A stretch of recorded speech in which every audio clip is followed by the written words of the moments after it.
இங்கேருந்து அழைச்சிட்டு போனதுலேருந்து அங்கே கூட்டிகிட்டு வர வரைக்கும் எப்படி உங்களை உபசிச்சாங்க? நல்லா பார்த்துக்கிட்டாங்க. அதெல்லாம் நம்ம எந்த குறையும் சொல்ல முடியாது. இங்கேருந்து கார் வச்சு கூட்டிகிட்டு போனாங்க. வெண்ணமல்ல பஸ் இருந்துச்சு. அங்கேருந்து கூட்டிகிட்டு போனாங்க. நைட்டு ஒரு 8 மணிக்கெல்லாம் எங்களுக்கு சாப்பாடு கொடுத்துட்டாங்க.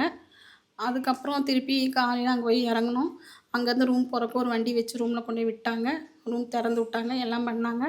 அதுக்கப்புறம் அங்கேருந்து தங்கிட்டு அந்த குழந்தைக்கு உடம்பு சரியில்லைன்னு சொன்னீங்களா, அதையும் எங்களுக்கு நல்லா பார்த்து கொடுத்தாங்க. எப்படி சொல்லட்டுங்க, நாங்கள் கூட அமௌண்ட் எவ்வளோன்னு சொல்லி கேட்டேன். அம்மா கம்முனு இருங்கம்மா அப்படின்னு சொல்லிட்டேன். யாருன்னு தெரியல எனக்கு. தம்பியோட ஹாஸ்பிட்டல் செலவுமே எல்லாமே அவங்களே பார்த்துக்கிட்டாங்க. ஏன்னா ஃபஸ்ட்டு சின்ன ஹாஸ்பிட்டல் கூட்டிகிட்டு போனோன்னே எங்களை உட்கார வச்சுட்டு அவங்களே ஃபோன் நம்பர் கேட்டு கார்டு போட்டு கொடுத்து எல்லாம் பண்ண அந்த டாக்டர் பார்த்துட்டு இது இங்கே பார்க்க முடியாது, வேறு ஹாஸ்பிட்டல் கூட்டிகிட்டு போங்கன்ட்டாங்க. திருப்பி நாங்கள் அவங்களே செட்டிநாடு அங்கே கூட்டிகிட்டு போங்க, எந்த நேரம் டாக்டர் இருப்பாங்க அங்கே போய் அப்படி தான் எமர்ஜென்சி கூட்டிகிட்டு போய் அவங்களே தான் கூட நின்று அவங்களே தான் எல்லாம் பார்த்து நாங்களே வெளியே தான் உட்காந்துருந்தோம். பார்த்துட்டு ஒவ்வொரு நேரம் உள்ளே போய் போய் டாக்டர் வரக்கு ஒரு 1/2 hour ஆகிடுச்சு. வந்து அந்த டாக்டர்கிட்டையும் தனியாக அவங்க பேசி என்னன்னு சொல்லி கேட்டு ஒன்றும் இல்லைங்க, உள்ளே ஒரு புண்ணு மாதிரி இருக்குது, க்ளீன் பண்ணி விட்டு மருந்து கொடுத்தாங்க.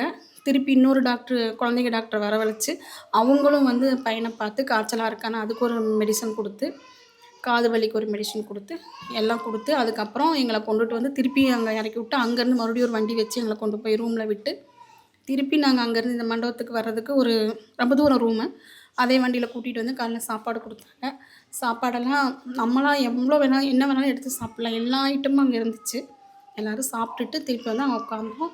ஃபோன் மட்டும் அலோடு இல்லைன்ட்டாங்க. ஃபோனை உள்ளே வச்சுட்டோம், ரூமில் வச்சுட்டு வந்துட்டோம்.